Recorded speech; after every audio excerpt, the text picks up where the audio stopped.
50 लगावे के साथ दूगो विकेट चटकैलन। इ प्रदर्शन से अपना टीम के जीतैलन।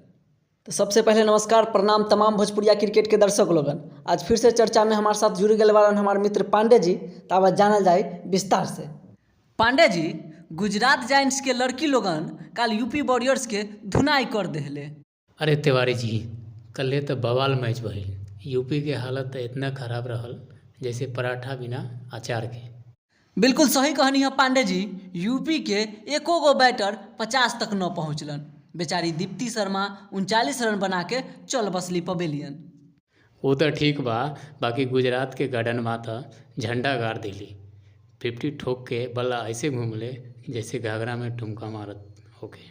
हाँ, और हरलीन देवल और डॉटिन तो मिलके इतना कुटाई कैले कि यूपी के गेंदबाज लोग अपना घर के रास्ता भूल गईल। सही कहल तिवारी जी। यूपी के टोटल 143 रन रहल। गुजरात के बेटियन लोग तो 18 ओवर में मैच ऐसे समाप्त कर दिली जैसे गर्मी में ठंडा पानी गटक गई। Pandey ji, Gujarat giants point table में तो 2 नंबर पर आ गईल बा। बाकी यूपी वॉरियर्स के हाल तो ओह पड़ोसी जैसन हो गईल जे हरदम कर्जा में डूबल रहेला।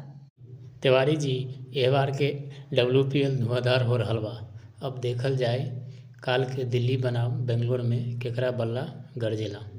यूपी के तरफ से टॉप स्कोरर रहलन कप्तान दीप्ति शर्मा, जो 27 गेंद खेल के 39 रन मारलन। और दूसरा नंबर पर उमा छेत्री, जो 27 गेंद खेल के 24 रन मारलन।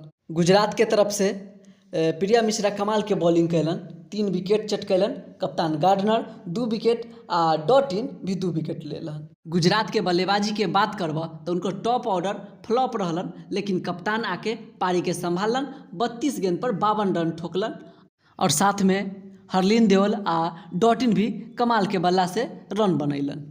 यूपी के तरफ से बॉलिंग में एशेल्टन के छोड़ के केहू खास प्रदर्शन न कैले। कप्तान गार्डनर आ डॉटिन के दोहरा प्रदर्शन से यूपी पर फतह पवलन। आप लोगन अपन राय कमेंट में बताई आ चैनल के सब्सक्राइब करके अपन सपोर्ट दिखाई। क्रिकेट के हर चर्चा अपडेट खातिर यही जगह पर मिलते रहें। धन्यवाद।